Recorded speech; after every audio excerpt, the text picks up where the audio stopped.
निवडणुका अद्याप जाहीर झालेल्या नाहीत, मात्र नागपुरात भाजपने देवेंद्र फडणवीस यांचा चेहरा पुढे करून जोरदार प्रचाराला सुरुवात केली। देवाभाऊ या टॅगलाईनचे भाजपचे होर्डिंग्स नागपूरमध्ये लक्ष वेधून घेत आहेत। देवेंद्र फडणवीस यांनी आमदार, मुख्यमंत्री, विरोधी पक्षनेता आणि उपमुख्यमंत्री म्हणून नागपूर शहरासाठी केलेल्या कामांचा उल्लेख यातून करण्यात आला आहे। गेल्या 10 वर्षात नागपुरात झालेल्या विविध विकास कामांचा उल्लेख या होर्डिंग्सच्या माध्यमातून करण्यात आलेला आहे। देवाभाऊ या टॅगलाईनसह नागपुरात विविध ठिकाणी लावलेले होर्डिंग्स सध्या लक्षवेधी ठरत आहे।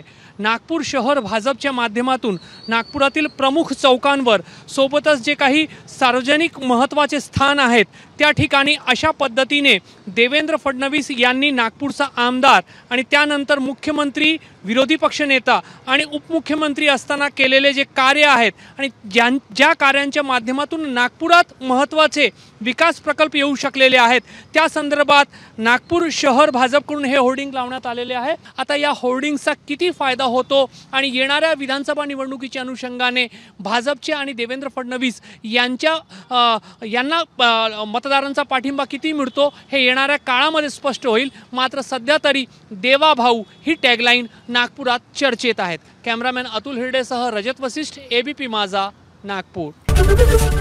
एबीपी माझा, उघडा डोळे बघा नीट।